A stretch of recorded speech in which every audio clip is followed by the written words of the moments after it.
kabidyoke, another day, another blessing mga kabidyoke. First set po namin to, location po namin mga kabidyoke, North Bilot, Lobola. At sana may pumalag tayong challenger mga kabidyoke. Isa pa nga po pala, meron po kaming concern.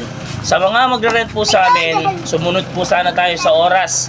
Pag sinabi pong 10 PM lang po para hindi na po tayo makaabala sa mga kapitbahay natin mga kabidyoke. Hindi totoo yan. At kung sa kalsada naman po kayo magiinom, tiyakin nyo po na sana may permit kayo kay Kapitan para hindi rin po kayo maabala ulit. Bahala ka sa buhay mo. Ginusto mo yan. At ayun na nga mga kabidyoke, prepare na po natin si Violeta. Payo ko lang po sa inyo mga kabidyoke, sundin na lang po natin yung batas na pinapatupad po nila para hindi po tayo magkaroon ng aberya. Bilang nagpaparent po ng bidyoke, hindi po kami nagkukulang ng paalala sa inyo.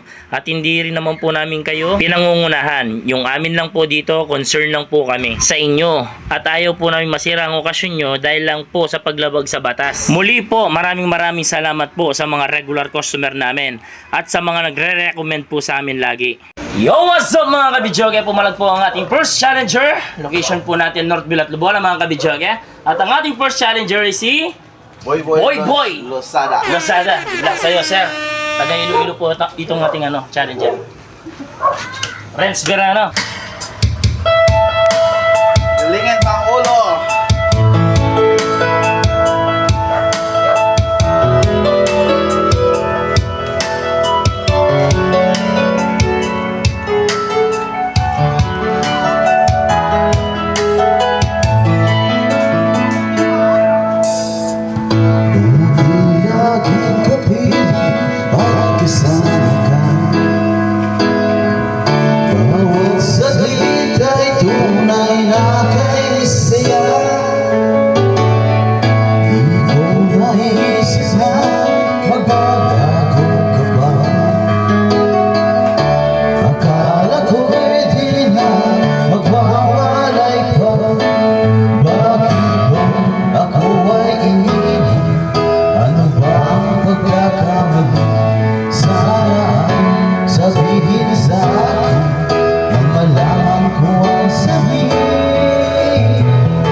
Keep moving.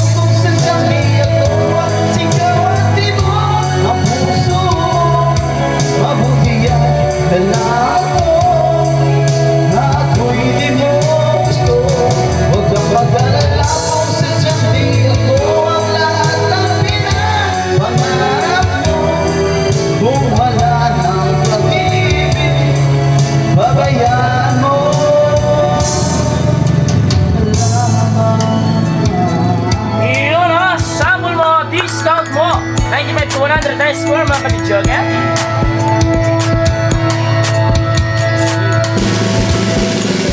Sa'yo, Lods. Kaya pala ayaw pa pindot kanina. Perfect. Pero, sir, sinong gusto mong... Sir, sinong gusto mong shoutout, sir? Shout out sa taga Pampanggan. Dito nga ako sa Pambalakan. Iyan o.